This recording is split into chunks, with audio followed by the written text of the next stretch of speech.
मेरा नाम आशीष है। हम आज जनरल साइंस पार्ट 9 वीडियो देखेंगे, जिसमें टोटल 20 क्वेश्चन शामिल किया गया है। ये क्वेश्चन्स एग्ज़ाम की दृष्टि से बहुत ही इंपॉर्टेंट है। आप यह मान चलिए कि जितने भी एग्ज़ाम होते हैं इस टॉपिक से एक या दो से पाँच क्वेश्चन जरूर पुटअप किए जाते हैं। ठीक है, एक या दो से पाँच क्वेश्चन पुटअप किए जाते हैं। तो दोस्तों, इस वीडियो को ध्यान से देखिएगा और इस वीडियो को पूरा अंत तक देखिएगा। तो हमारा जो पहला प्रश्न है, कंचन एक उन्नत किस्म है, अंगूर का, आंवला का, अमरूद का, आम का। तो ऑप्शन बी यहाँ पे सही हो जाएगा, आंवला का। ठीक है, ध्यान रखिएगा। आर ओ में भी यह क्वेश्चन ज़्यादा पुटअप किया जाता है। आर ओ में क्वेश्चन बहुत ज़्यादा पुटअप किया जाता है। यहाँ से कुछ नहीं तो 3 से 5 क्वेश्चन यहाँ पे आर ओ में इस टॉपिक से क्वेश्चन पुटअप किए जाते हैं। तो कंचन उन्नत किस्म किसका है? आंवला का है। ठीक है, तो आंवला का और भी उन्नत किस्म है, जैसे बनारसी हो गया। ठीक है, अगर मान लो यहाँ पे ऑप्शन में कंचन ना हो, बनारसी एक उन्नत किस्म है, तो भी आंवला का होता है। और साथ ही साथ कृष्णा भी है।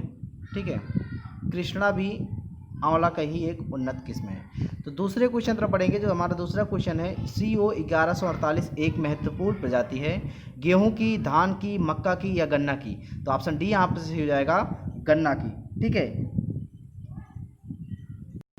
अगला देखिए, तीसरा क्वेश्चन है, निम्नलिखित में से कौन सा युग्म में सही सुमेलित नहीं है? यहाँ पे ध्यान रखिएगा, सही सुमेलित नहीं है, सुमेल नहीं है। सरसों, वरुणा, मटर, सपना, अलसी, सूर्या, मूंगफली, कौशल। ऑप्शन ए यहाँ पे सही है, सरसों और वरुणा मैच कर रहा है, मटर, सपना ये भी मैच कर रहा है, अलसी, सूर्या ये मैच नहीं कर रहा है, तो ऑप्शन सी गलत है। मूंगफली और ये भी मैच कर रहा है। जो सूर्या होता है, सूर्या का जो प्रजाति है वो आप समझ लीजिए आम में है। ठीक है, आम की एक प्रजाति है सूर्या, पपीता की भी एक प्रजाति है और आलू की भी एक प्रजाति है। आम, पपीता, आलू की प्रजाति सूर्या है। ठीक है, अलसी नहीं है। अगला क्वेश्चन देखिए, जैविक रूप से संश्लेषित नैनो कणों का उपयोग एक नई पारिस्थितिकी मित्र तकनीक है जिसका कैंसर उपचार में बड़ी संभावनाएं हैं। इस तकनीक में एक पौधे के निचोड़ का उपयोग करते हैं। यह पौधा है मदार, पार्थिनियस, धान, लेमन ग्रास। तो इस प्रश्न का उत्तर बी हो जाएगा, पार्थिनियस। ठीक है, पार्थिनियस जो पौधा होता है उनकी पत्ती की निचोड़ का उपयोग नैनो कण के जैव संश्लेषण में किया जाता है। तो यह कैंसर के उपचार के लिए काफ़ी लाभकारी होता है। ठीक है, अगला देखिए, पांचवा क्वेश्चन, लिटमस अम्ल क्षार सूचक प्राप्त होता है जीवाणु से, लाइकेन से, विषाणु से, कवक से। तो ऑप्शन बी यहाँ पे से हो जाएगा, लाइकेन से। ठीक है, जैसे कोई लिटमस है उसका सूचक हमें प्राप्त करना है तो लाइकेन से ही प्राप्त होता है। अगला क्वेश्चन देखिए, छठवां, निम्नलिखित फलीदार पौधों में से कौन पेट्रोपादप भी है? ठीक है, यहाँ पे ध्यान रखिएगा, पेट्रोपादप भी है। तो आपके ऑप्शन है अरहर, मटर, चना, करंज। तो ऑप्शन डी यहाँ पे से हो जाएगा, करंज। ठीक है, तो करंज जो है एक फलीदार पौधा होता है, यह पेट्रो उत्पादक की श्रेणी में आता है। ठीक है, करंज जो है इसका वैज्ञानिक नाम है पोंगैमिया पिन्नेटा। क्या नाम है? पोंगैमिया पिन्नेटा। तो इनके बीज से जो है पोंगैमिया तेल प्राप्त होता है, यह बायोडीजल का एक स्रोत है। अगला देखिए, बायोडीजल बनाने में किस वनस्पति का उपयोग किया जाता है? गन्ना, मूली, गेहूं, रतनजोत। तो ऑप्शन डी यहाँ पे से हो जाएगा, रतनजोत। यदि ऑप्शन में रतनजोत ना हो, वहाँ पे अगर जेट्रोफा दे दिया है तो जेट्रोफा भी होता है। ठीक है, तो जेट्रोफा या रतनजोत दोनों होता है। ठीक, अगला देखिए, आठवां क्वेश्चन, ऊर्जा के वैकल्पिक स्रोतों के संदर्भ में एक व्यवहार जैव ईंधन एथेनॉल इनमें से किससे प्राप्त किया जा सकता है? आलू, चावल, गन्ना, इनमें से कोई नहीं। ऑप्शन सी यहाँ पे से हो जाएगा, गन्ना से। अगला देखिए, नौवां, चिलगोजा निम्न में से किस एक प्रजाति के बीज से प्राप्त होता है? पाइन, पाम, साइकस, देवदार। ऑप्शन ए यहाँ पे से हो जाएगा, पाइन। ठीक है, तो पाइन एक पौधा होता है, पाइन के बीज से जो है चिलगोजा प्राप्त किया जाता है। तो चिलगोजा में कार्बोहाइड्रेट होता है और प्रोटीन की अधिकता ज़्यादा होती है। तो इस पौधे का वैज्ञानिक नाम है पाइनस जिरार्डियाना। क्या नाम है? पाइनस जिरार्डियाना। अगला देखिए, 10वां क्वेश्चन, सीरा अति उत्तम कच्चा माल है एसिटिक एसिड के लिए, ग्लिसरीन के लिए, पावर अल्कोहल के लिए, यूरिया के लिए। तो ऑप्शन यहाँ पे सी से हो जाएगा, पावर अल्कोहल के लिए। ठीक है, तो या जो कच्चा माल है या शुगर केन यानी कि रस, गन्ने के रस द्वारा तैयार किया जाता है। अगला देखिए ग्रामा, शीतल पेयों जैसे कोला में पर्याप्त मात्रा में होती है कैफीन की, निकोटीन की, टैनिन की या फिर रेनिन की। तो यहाँ पर ऑप्शन ए सही हो जाएगा, कैफीन की। ठीक है, तो आप ये जो शीतल पेय जैसे कोका कोला हो गया, कोला हो गया, कोल्ड ड्रिंक्स हो गया, उसमें कैफीन नामक एक एल्कोलाइड्स की मात्रा होती है। ठीक है, कैफीन नामक एक एल्कोलाइड्स की मात्रा होती है। निकोटीन आम तंबाकू में पाया जाता है। ठीक है, तंबाकू की पत्ती से प्राप्त होता है। और टैनिन जो है, टैनिन कच्चे फलों में पाया जाता है। ठीक है, आमतौर पर कच्चे फलों में पाया जाता है। और रेनिन जो है, रेनिन एक प्रकार का एंजाइम है जो शिशुओं में दूध को पचाता है। ठीक है, छोटे बच्चे होते हैं, जो शिशु होते हैं, उनको दूध को पचाता है। अगला देखिए, कैफीन क्षारक उपस्थित रहता है केवल चाय में, केवल कॉफ़ी में, चाय और कॉफ़ी दोनों में, या फिर नींबू पानी में। तो ऑप्शन सी यहाँ पे से हो जाएगा, जो कैफीन क्षारक होता है वो चाय और कॉफ़ी दोनों में शामिल होता है या उपस्थित रहता है। अगला देखिए, समुद्री घास निम्नलिखित तत्व का मुख्य तथा महत्वपूर्ण स्रोत है।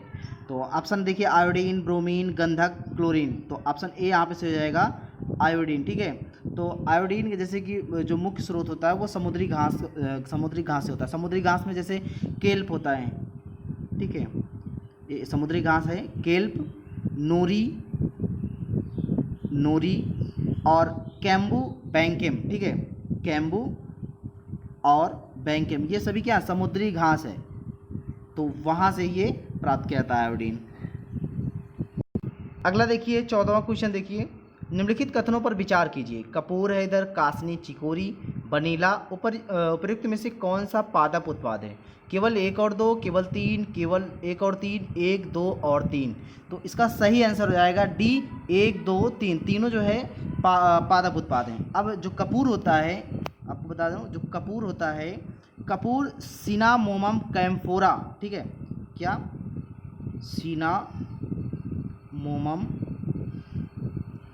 कैम्फोरा। ठीक है, कैम्फोरा, सिनामोमम कैम्फोरा नामक वृक्ष की लकड़ी से बनाया जाता है। जो कपूर है वो सिनामोमम कैम्फोरा नामक वृक्ष की लकड़ी से बनाया जाता है, जो एशिया में पाए जाने वाला सदाबहार वृक्ष है। और जो कासनी है, यानी कि जो चिकोरी है या कासनी है, एक जंगली हर्बल पौधे से प्राप्त होता है, जो यूरोप, उत्तर अमेरिका और ऑस्ट्रेलिया में प्राकृतिक रूप से सड़क के किनारे उगा हुआ पाया जाता है। और जो वनीला होता है, वनीला एक आर्किड फैमिली की पेड़ों से पाया जाता है, जिनकी कई प्रजातियां अमेरिका, एशिया या पूर्वी अफ्रीका में पाई जाती है। तो तीनों जो है क्या है, ये पादप उत्पाद है, इसलिए ऑप्शन डी यहाँ पर सही हो जाएगा, 1, 2, 3। अगला देखिए 15वां, केसर मसाला बनाने के लिए पौधे का निम्नलिखित में से कौन सा भाग उपयोग में लाया जाता है? पत्ती, पंखुड़ी, बाह्यदल या फिर वर्तिकाग्र। तो ऑप्शन यहाँ पर डी से हो जाएगा, वर्तिकाग्र या फिर स्टिग्मा। ठीक है, इसको इंग्लिश में बोलते हैं स्टिग्मा। ठीक है, वर्तिकाग्र या स्टिग्मा। तो देखिए, सैफ्रॉन क्रोकस एक पौधा होता है। ठीक है, जो केसर का पौधा होता है, उसके फूल की वर्तिका या वर्तिकाग्र यानी कि स्टिग्मा से केसर मसाला प्राप्त किया जाता है। अगला देखिए 16वां क्वेश्चन, सूची 1 को सूची 2 से मिलान कीजिए। सूची 1 इधर दिया गया है, इधर सूची 2 दिया गया है। तो ये आप उत्पाद हैं और ये आपका स्रोत है, स्रोत कहाँ से है और उत्पाद कैसे है। तो आपके देखिए, सूची 1 में है अफीम है, हींग है, रबर है, कुनैन है। सूची 2 में छाल, जड़, फल, तना है। फिर आपका यहाँ नीचे दिया गया है कूट दिया गया है, 1, 2, 3, 4, 3, 2, 4, 1, 4, 2, 1, 3 या 2, 4, 3, 1। तो आप इसको मिलान कर लीजिए, तो मिलान करिए। देखिए, जो अफीम है वो आपका जड़ है। ठीक है, अफीम क्या है, अफीम आपका क्या है, फल है, तो ये हो जाएगा 3। और हींग क्या है आपका, हींग आपका जड़ है, 2 हो जाएगा। रबर आपका क्या है, रबर आपका तना है, ये 4 हो जाएगा। और कुनैन आपका छाल है, इसलिए आपका 1 हो जाएगा। 3, 2, 4, 1। तो यहाँ पर देखिए आपके ऑप्शन बी सही हो जाएंगे, 3, 2, 4, 1। ठीक है, ऑप्शन बी राइट हो जाएगा। अगला क्वेश्चन देखिए, मुख्य मच्छर विकर्षक पदार्थ किससे प्राप्त होता है? तुलसी, नींबू, नीम, हल्दी। तो ऑप्शन यहाँ पे सी से हो जाएगा, नीम से प्राप्त किया जाता है। ठीक है, अब नींबू आप लोग जानते हैं, नींबू में क्या होता है, विटामिन सी पाया जाता है, विटामिन सी की प्रचुरता होती है। और तुलसी और हल्दी, ठीक है, तुलसी और हल्दी जो है एक प्रतिजैविक गुण पाए जाने वाले पौधे हैं। ठीक है, और जो नीम होता है, नीम में क्या है, नीम एक मच्छर विकर्षक जो है, नीम से जो है मच्छर विकर्षक प्राप्त किया जाता है। तो यह एक औषधीय गुण है। इसके बीज एवं पत्तियों से क्या तैयार किया जाता है, दवाएं तैयार की जाती हैं। अगला देखिए 18वां, पौधों में भ्रूण किस में मिलता है, फूल, पर्ण, बीज या कली। तो ऑप्शन यहाँ पर सी से हो जाएगा, बीज में। ठीक है, अगला देखिए 19वां, टमाटर के बीज रहित फल का उत्पादन संभव है। टमाटर के खेतों में सूक्ष्मांतरिक तत्वों के अनुप्रयोग से, पादपों पर खनिज घोल छिड़कने से, पुष्पों पर हार्मोन छिड़कने से, रेडियो एक्टिव तत्वों से युक्त उर्वरकों के अनुप्रयोग से। तो ऑप्शन यहाँ पे सी से हो जाएगा, पुष्पों पर हार्मोन छिड़कने से। ठीक है, जैसे कि टमाटर, संतरा, ठीक है मैं आपको यहाँ पे लिख दे रहा हूँ, टमाटर, संतरा, नींबू, ठीक है, टमाटर, संतरा, नींबू, केला। ठीक, ये ऐसे फल हैं जिनमें बिना परागण, ठीक है, बिना परागण के भी फलों का विकास हो सकता है। ये फल बीज रहित होते हैं, यानी कि सीडलेस होते हैं। यदि पुष्पों की कली से, ठीक है, जो फूल होते हैं, फूल की कली से पुंकेसर को निकालकर वर्तिकाग्र के ऊपर ऑक्सिन का लेपन कर दिया जाए, ठीक है, ऑक्सिन का लेपन कर दिया जाए, तब बीज रहित फल बन जाते हैं। ठीक है, तो ऑप्शन यहाँ पर सी हमारा जो है, पुष्पों पर हार्मोन छिड़कने से, ये ऑप्शन सही है। आज का लास्ट क्वेश्चन देखिए, पौधों में अर्धसूत्री विभाजन के अध्ययन के लिए सबसे उपयुक्त भाग होगा। ऑप्शन इधर प्रहरोवर्ष, मूलवर्ष, परागकोश या फिर पर्णकोशिका। तो ऑप्शन यहाँ पे सी सही हो जाएगा, परागकोश। तो दोस्तों आज का वीडियो कैसा लगा, उम्मीद करता हूँ कि अच्छा लगा होगा। वीडियो अच्छा लगा तो वीडियो को लाइक कीजिएगा। कल फिर मिलते हैं इतने क्वेश्चन के साथ, तब तक के लिए नमस्कार।